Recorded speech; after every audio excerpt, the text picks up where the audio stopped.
Welcome everyone to our Startup Ecosystem Expert Interview.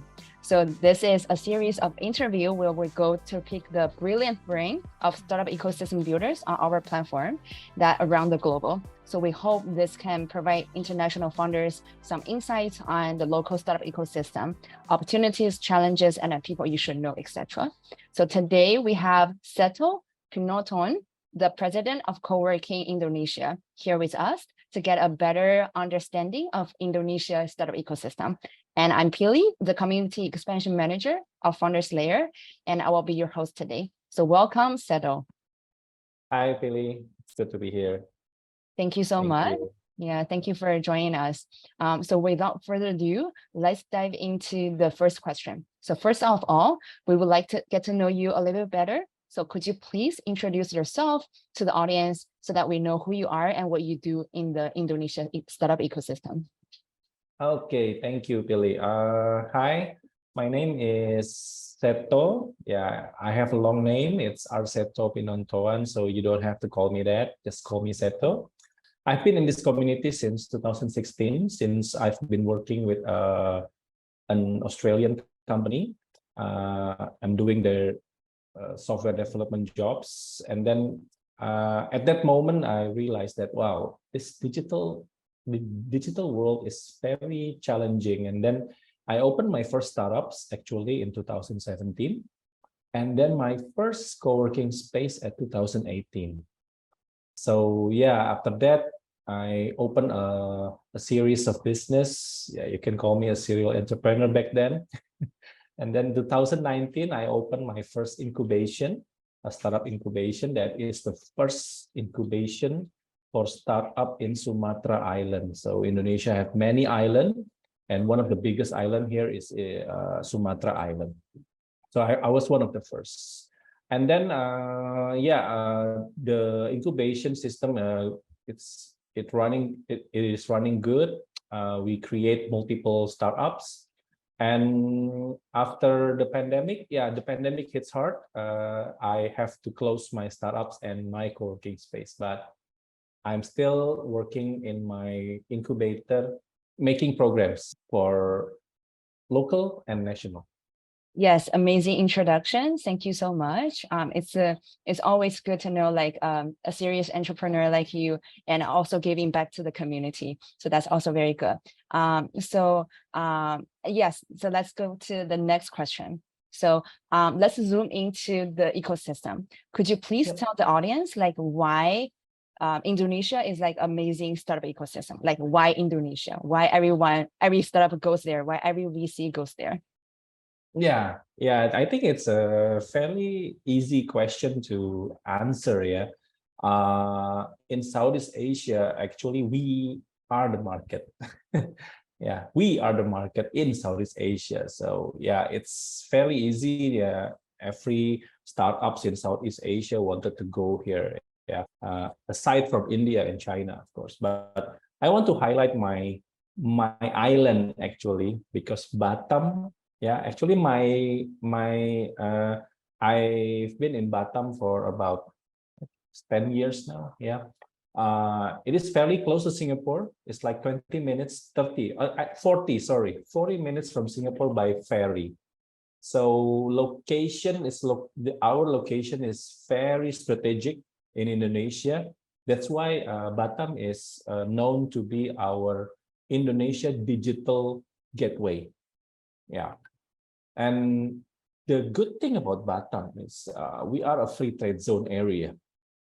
So I think nomads will love this island because everything is cheap around here. And it's a free trade zone. Yeah. One of the part of why Batam, because it's part of larger ecosystem. Batam is a mixed bowl, you know. We are like Jakarta, but a smaller version of it. So every people in Indonesia will come to Batam because it's very metropolistic style here.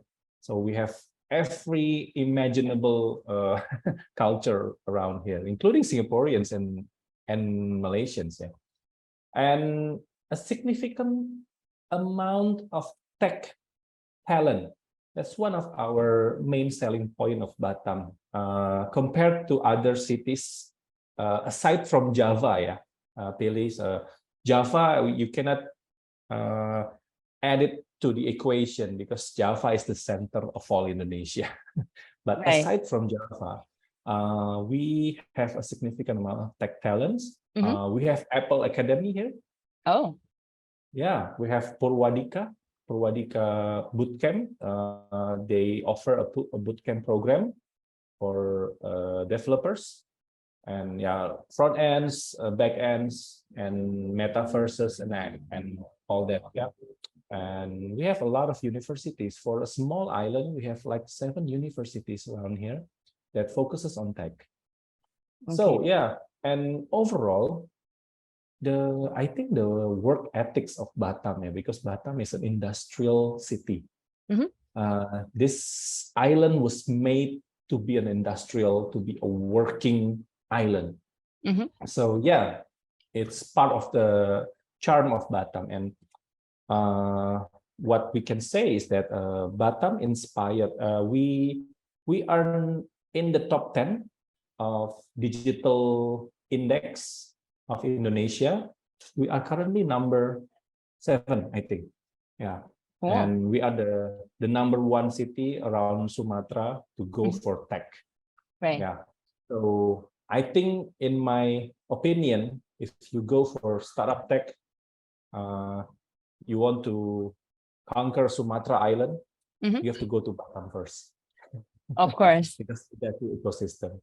Yeah, that's the West. Yeah, I want to divide the ecosystem of Indonesia into 2, exactly Western and Eastern.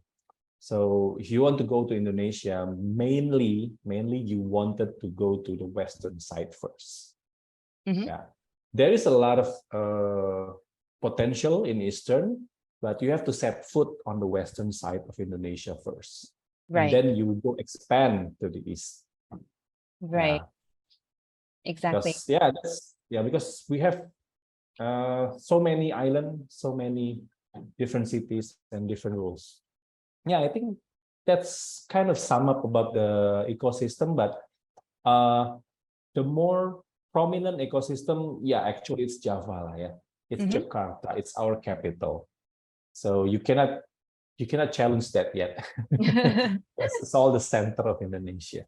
Yes, exactly. I think just like you said, like Indonesia is like the market for Southeast Asia.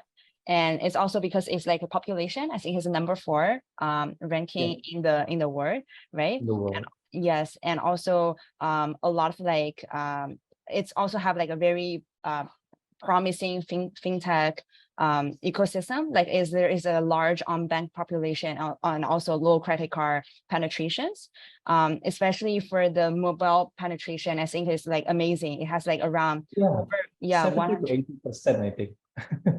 Yes, internet penetration is quite large in Indonesia. Exactly. And also with this population, of course, like the e-commerce is like a huge thing for it's Indonesia. crazy, you know.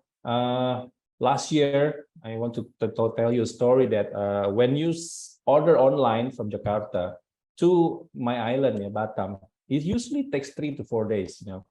But this year, it will, I think, 1 week, 2 weeks. Because the boom is crazy, you know. I talked to my friends in logistic services, startups. They call it's very, very high demand right now.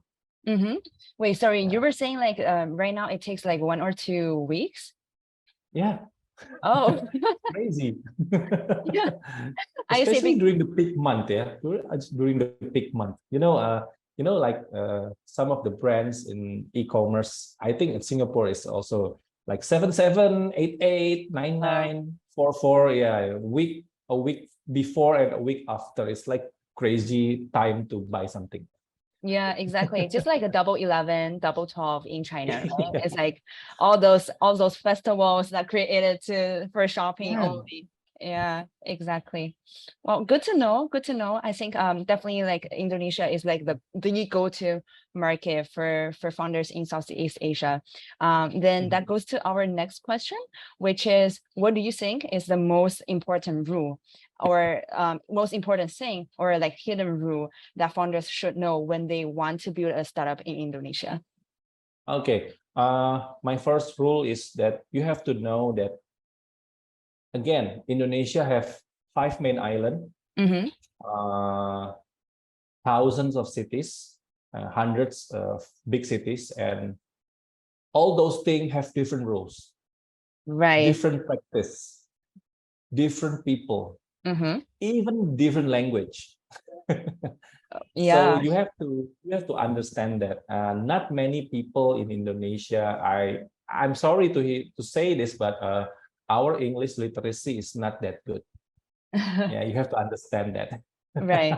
Not all Indonesians can speak English. Yeah, just like in my island, we have usually in Batam. Usually we can speak around 3 languages: Mm. Indonesia, English, and Mandarin. Yeah, Oh. unfortunately, I cannot speak Mandarin, even though I'm Chinese, but I cannot speak Mandarin at all. Right. But cities like Jakarta, okay, Jakarta, you have 2 language lah. Yeah, English is more common, Mm-hmm. but you step out from Jakarta to Bandung, to I don't know, Malang, to Surabaya, and that's where the language barrier will have its cost lah. Yeah. Exactly. Especially islands outside of Java. English is very hard. Yeah, Mm-hmm. and but yeah, again, that's you have to learn and you have to connect. You have to connect to people who knows the area. Yeah, Right. where which right now we call it ecosystem enablers. Exactly. Exactly. Yeah, you have to. I'm glad that you actually mentioned about like a language. I think it's a very interesting point where the Malaysians actually think that one of their benefits to Mhm. for them because Yeah, you speak like a quite similar language like right Malay and Indonesia. So they think yeah, if you are a startup in Malaysia, it's actually there is like a bigger market because you basically can target Indonesia in general. So yeah. yeah, so the language barrier you're talking about is actually one of their benefits for their startup. So this is a very interesting point. Thank you for bringing this up. Yeah, Yeah. so as you said, the top one difficulty would be the market is kind of like segmented, right? It's like a very different from there to there, here to there. So are there any other things that you think that are the like hidden rules or the most important things that people should know? Yeah, again, you have to know that a full digital startup in Indonesia is kind of like you cannot go 100% lah. Yeah, you have to build a hybrid system. Yeah, Mm, because okay, you target Jakarta. Jakarta has like what, 12 million people. I think it's for a starter for a very early stage startups. 12 million market is big enough for them. But if you want to expand more, if you want to become a unicorn, something, you need to have a hybrid system. mm-hmm. Yeah, just like Gojek. Yeah, Gojek, a hybrid system and education system. Right. Can you elaborate Yeah, on you this still have to too? educate. You still have to educate the user. Ah, I have some trouble in right now. Yeah, even the ride-hailing companies sometimes they don't know how to read the map. oh, They still ask us, where do you want to go? Where do I turn? I see. Because there's already a map there, right? Mm-hmm. But they cannot use it properly. They Yeah. know the map, but they cannot use properly. Yes. Mm-hmm. Where's the north? Where's the south? But it's just one of the difficulties, lah. Yeah. But Mm-hmm. it's just one more barrier to overcome. A lot of our own startups, or maybe like Grab, maybe like Airbnb, they all thrive here because they built upon this hybrid system. They built upon this. You have to educate people. Right. Yeah. Mm. The key was community. Exactly. Yeah. Exactly. You have to build the community, like community of online drivers. It's very strong in every city in Indonesia. There's a community of online driver who educate their peers. That's So like Airbnb. Yeah, right. they created. Yeah, Do you mean like this online drivers? Do you mean more of like key opinion leaders, like yeah, influencers? yeah, yeah. Right. Influencers. I see. Yeah, Yeah, you yeah. need to have them. Yeah. Mm-hmm. Yeah, I think that's kind of like China as well. Like right now the KOL KOC economy is like very booming, and Mhm. yes, that's definitely like a big drive for the companies. Yeah, thank you for sharing this. Just let's move to our next question, which was, what do you think is the biggest challenge? I mean, you already like mentioned some, which is like a segmented Mhm. markets, and also the penetration for like the market education and this and that. But if you can only name like one thing, what do you think is the biggest challenge that founders are facing in Indonesia? Okay, for us local, yeah, for in the context of the Indonesian as a whole, our culture is not based on entrepreneurship. Oh, okay. Yeah, we are a worker. We are a worker culture. Yeah, you will be amazed in the city like Batam. Yeah, some of the people still see that as if you become a civil servant, you will have a brighter future. Uh, If you become a staff for, I don't know, maybe a international oil company or international bank, you will have a steady life. yeah. Our people is, yeah, we don't take much of a risk. That's because our entrepreneur culture is not that it's not that established lah, yeah. Even though Yeah. we have a lot of unicorns and a lot of startups, one of the biggest startups in Southeast Asia is here in Indonesia, but that's because we over the years the government, private sectors like us, we push the startup culture to students, to working class, because there is a way that you can create your own business. And the other thing is that we also that's on the tech enabled company context here, but in the non-tech context, food is our number one entrepreneurship business, right? Food is the easiest. Yeah. So even though the husband working with a big company, usually the wife will have its own food stall, its own business. Yeah, but the entrepreneurship culture in Indonesia is more of a food and beverage business. I Yeah, see. I see. When you comparable to tech enabled. Yeah. I see, I see. So when you mention about like a lacking of let's say innovative mindset, do you think this is related to the challenges that founders are facing, that they couldn't get much let's say employees or talents, like local talents, to work for a startup? Or where do you think this lack of innovative mindsets actually results in? Like what's the consequence of lacking this kind of mindset? Yeah, I think there is a gap. Yeah, there is a gap in our education system. Mm-hmm. Like I said, Java is the center of Indonesia, and Java I think, is the most innovative education. They have the most innovative mind. If you compare, yeah, this is a little secret, yeah, that I have to share it with all of you. If you compare the startups that was created in Java Island and other comparable to the other island in Indonesia, there is a large gap. The ideas that came from the students in Java Island is more innovative. Yeah, so Okay.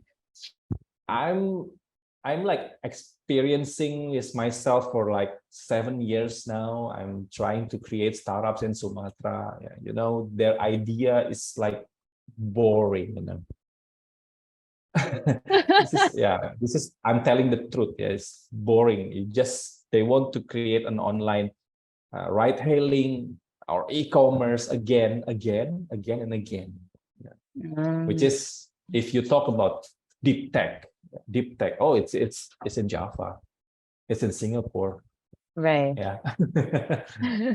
Yeah, I think that's the biggest challenge. Yeah, innovative education. Yeah, we are stuck in that loop lah. I see. I see. Yeah, that's actually a very interesting discussion because as like an outsider, I always thought, oh, like Indonesia is like a really big market, and since a lot of people like from all over the world, if they wanted to expand to Southeast Asia, Indonesia is definitely their top one market, and a lot of people actually set up their business in let's say Singapore or in some other regions, but targeting the Indonesia markets in general. But I didn't know that there are not that many like local founders with innovative mindset. That's because you're basically sitting on this like huge markets, and it would be kind of like a waste if there isn't no like local founders to be able to utilize these resources. So yeah, thank you so much for sharing Yeah, this. but just like our president said that, Mr. Jokowi, our president said that we cannot always be a consumer in our own market. That's why he created this program. It's called 1000 Digital Startup. From 2016 until this year. I was part of that program. I'm in charge for 3 provinces for this program, and that program is free for everyone who wants to learn about creating a startups. And that's why we don't want to be a consumer in our own market, you know. Yeah. Yeah, you want to be the founder, not the consumer. Exactly. Also, we don't want the money to get out from our country. Yes. Yeah, that's every country wants to do that, right? Exactly. Self-sustaining. Exactly. Oh, that's very interesting observation. Thank you so much for sharing this. Then moving to our next question. As you know, like Founders Lair is all about like building the community, making the connections. So could you please also like name few people that in your startup ecosystem that founders should know of or reach out to? So maybe if I want to start first at my own city, our first startup, our first international startup that born from Indonesia, I would call Mr. Dede Saputra from One Pasar. That's one, and then maybe my treasury. From the association, it's Patrice from North Sulawesi. So it's the eastern part of the Indonesia. Faye Wongso is the last president of the Coworking Indonesia. She also had this huge. I think she is huger than me for this ecosystem business because she is my senior. And I don't know, there's a lot of them. I have to pick one. And startup mentor I think this guy is a mentor for, I think, almost every government program. Oh, wow. He is very, very famous. The Mr. Mario Lasut, my friend, my best friend. He holds the title of CMO in Finansialku, a fintech company from Indonesia. Yeah, I think that's the most prominent. There's a lot of them. I think I cannot pronounce them one by one. Yeah, I think we have friends from Bali, from Lombok too, Mr. Erwin. Palembang. Palembang is our competitor for Batam right now for the startup ecosystem and tech-enabled company from Palembang, South Sumatra, Mr. Jonathan. Yeah, from Kalimantan. There's a lot of that, really. I cannot. Yeah, sure. But No, that's no problem. It's already like very good for founders to know, these are the people that you recommend and they should reach out to. And we also want to return the favor to you. So we would like to know, like, what are the things, the audience of this video can do to support you in your local ecosystem? Like, how can we help you there? Yeah, there's a long list of that. Yeah. But yeah, you just you guys can contact me and try to understand what you do and what I can bring that specialties of yours to Indonesia. It's because I'm a connector. I have to know what you're doing, and then I have to connect the dots. And yeah, I can do that, but yeah, you have to contact me and then we can chat. Just like Pili, yeah, Pili contact me and then yeah, here I am, yeah, at the interview. But Right. Sure, we need all the help we can have from the global community. Feel free to contact me. Feel free to contact my associate. We have a lot of network here, and we are eager to help you and help us too. Yeah. Right. So are your targeting audience mainly be like startup founders who wants to expand to Indonesia or who wants to start their business in Indonesia? This is someone that you can actually help with, right? Yeah, of course. We can help with that. Good. Yes. So to the audience, if you are thinking about actually, targeting this huge promising markets in Indonesia, welcome to reach out to Seto. He's our guide to go. Very, very responsible and very insightful and informative. So thank you so much, Seto, for this amazing interview with you. We have learned a lot about Indonesia, especially on the on a lot of hidden rules that you mentioned, how we usually see Indonesia as a customer market, not like a founders market, and also the hidden rules, like you said, lacking of innovative mindsets. I didn't know this before, so that's also very informative. Thank you so much for sharing this. Thank you so much. And for the future, we'll bring you other interviews with other regional connectors. So please stay tuned for the upcoming Startup Ecosystem Expert interview. Thank you so much, everyone.